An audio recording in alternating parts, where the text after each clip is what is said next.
Peace be upon you and God's mercy and blessings. Assalamu alaikum wa rahmatullahi wa barakatuh. Welcome everyone from all around the world. You know, when we read the Qur'an, there's a phrase that can really stop you in your tracks, that God guides whom He wills and misguides whom He wills. And that, for so many of us, brings up a huge question. If our path is already decided by a divine will, then how can we possibly be held responsible for our choices? In this explainer, we're going to dive deep and unravel that very dilemma. And this isn't just some abstract theological puzzle, right? It's a question that really gets to the core of our relationship with God, our understanding of justice, and this tension between destiny and free will. It's a question believers have wrestled with for centuries. So let's get right to the heart of it. So here it is. This is the verse that gets everyone thinking, and it appears in different ways throughout the Qur'an. He misguides whom He wills, and He guides whom He wills. يُضِلُّ مَنْ يَشَاءُ وَيَهْدِي مَنْ يَشَاءُ. Now, if you read that all by itself, it can be pretty unsettling. It almost sounds like our fate is completely sealed, totally out of our hand, which of course leads us to the big question we all ask. If guidance and misguidance are ultimately up to God, then how can we be judged for what we do? It's a really critical question. But thankfully, the answer isn't some big mystery. It's actually a system. The very first step to understanding this is to get rid of a major misconception.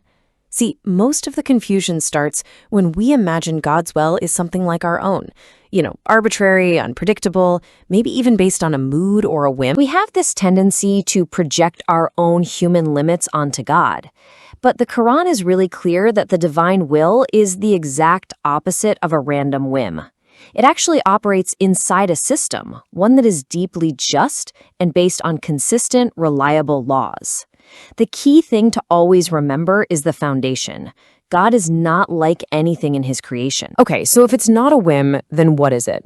Well, the concept that really unlocks this whole thing is called Sunnah Allah, and this refers to the established, unchanging ways, the laws by which God governs the entire universe, including our own journey. Sunnah Allah basically means that God's actions aren't chaotic. They follow a predictable and just system that He Himself has told us about. Think of it, it's kind of like the laws of physics, but for the spiritual world.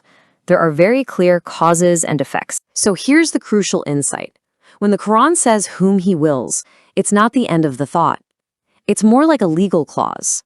It's pointing you to other verses where the full definition is laid out. The Quran doesn't just leave us guessing. It tells us, very specifically, who falls into the group He wills to guide and who falls into the group He wills to leave astray. So let's look at the fine print of this clause. The Quran lays out a really clear cause and effect for who gets left to go astray, and it's never random.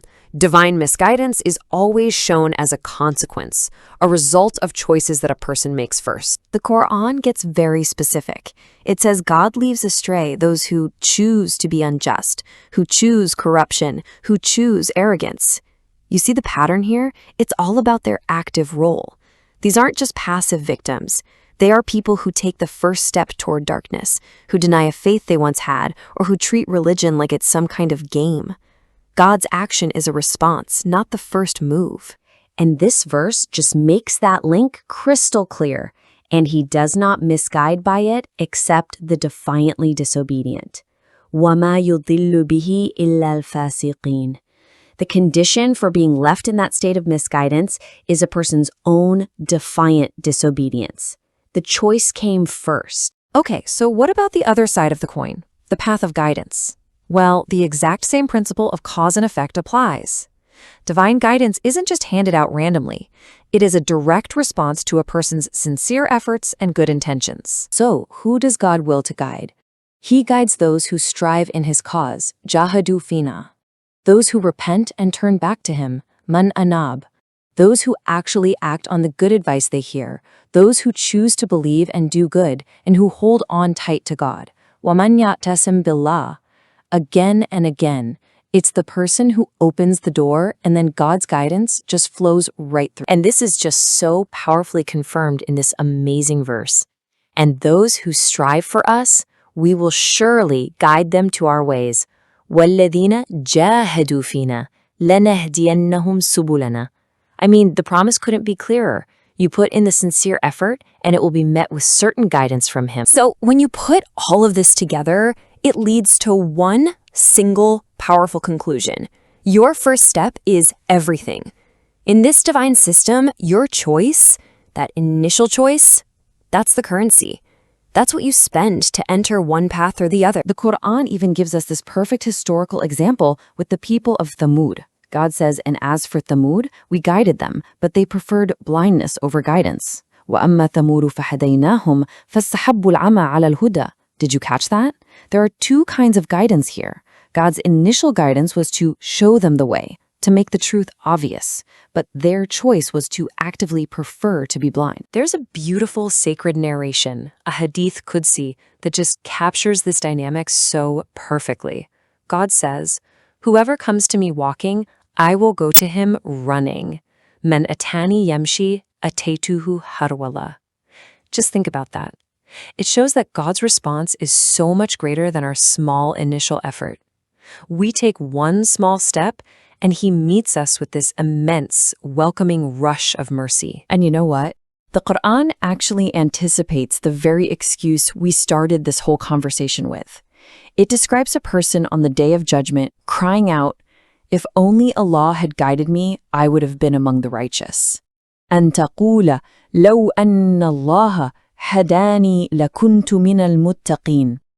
It's the ultimate attempt to pass the buck, to shift the blame. But the divine response is immediate, and it is final.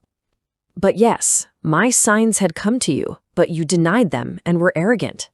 بلى قد جاءتك آياتي فكذبت بها واستكبرت.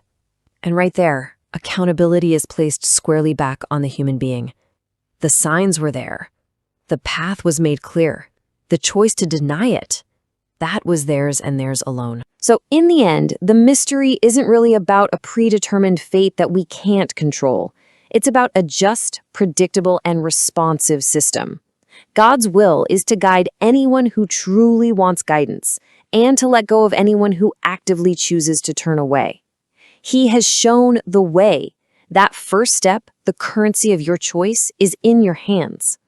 So the only question that matters now is, which one will you take?